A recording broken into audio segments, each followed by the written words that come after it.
Hello, my friends. Good to see you again. This is 7 English Bible School. Thanks for joining us. And once again, your presence means a lot to me. God bless you and keep you. Originally the FDA emergency use authorization changed. The metrics were slightly different. The tests worked fine, but the FDA changed the rules, so we immediately got the company to upgrade to even faster tests that met the new FDA guidelines, and we have used them very successfully for the past 6 months, and we plan to use every single one. And we have never had a problem with one test kit that came from Korea. We've had all kinds of challenges in testing, but this was the highlight of a success story here in Maryland.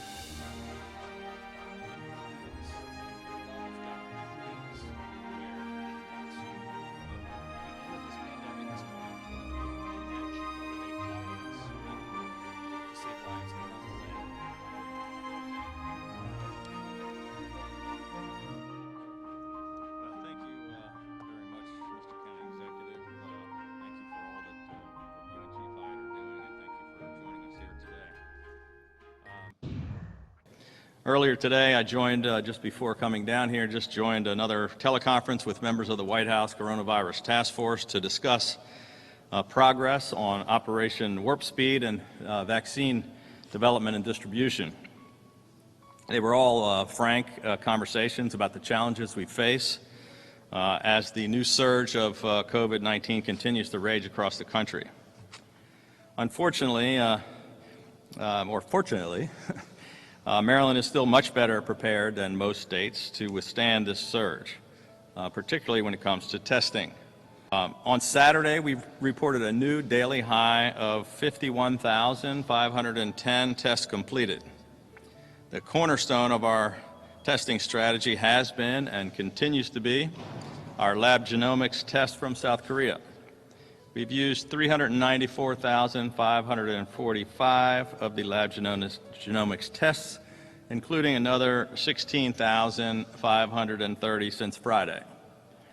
We have more than 230 testing sites available across the state, and our COVID-19 testing task force continues to expand operating hours and add staff at community-based sites to respond to the rapidly increasing demand. This exponential increase in our testing capability has made it clear that there is widespread community transmission in every corner of our state. Maryland has now had 19 straight days with more than 1,000 new cases of the virus, including another 1,658 new cases in just the past 24 hours. There were over 142,000 new cases across the U.S. yesterday, the 20th straight day that new cases have topped the 100,000 mark.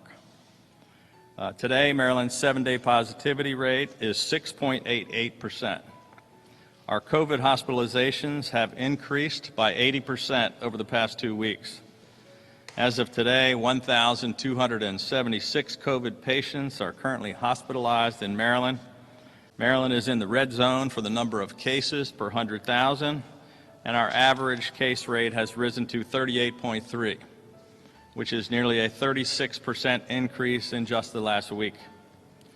U.S. hospitalizations set a record for the 13th straight day at more than 83,000, and the virus has now taken the lives of 4,293 Marylanders and over 256,000 Americans.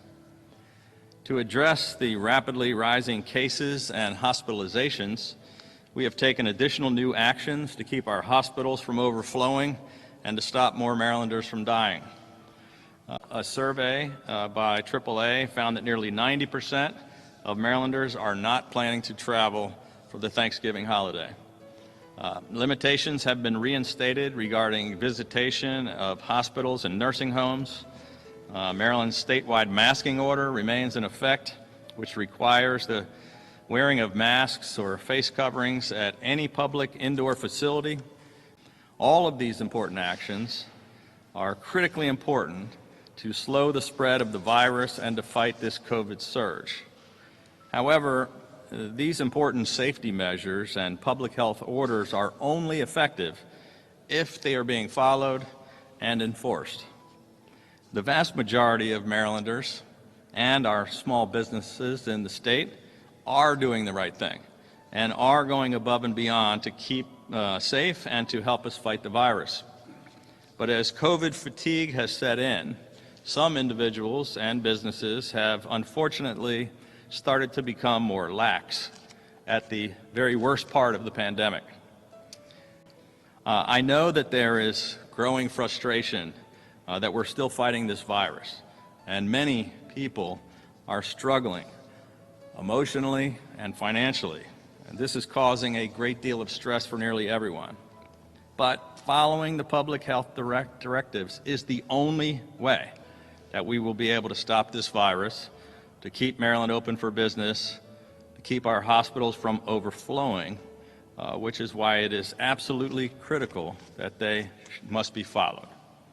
Businesses and individuals who blatantly violate the public health orders and refuse to follow state law are not only willfully endangering themselves, but their family, friends, and neighbors as well. We have not had a single problem with one single lab genomics test kit. We have had enormous problems with lab capacity, with acquiring reagents and testing solutions and swabs, which we had to utilize the Defense Production Act. But originally the FDA emergency use authorization changed. The metrics were slightly different. The tests worked fine, but the FDA changed the rules, so we immediately got the company to upgrade to even faster tests that met the new FDA guidelines, and we have used them very successfully for the past 6 months, and we plan to use every single one. We have never had a problem with one test kit that came from Korea. We've had all kinds of challenges in testing, but this was the highlight of a success story here in Maryland.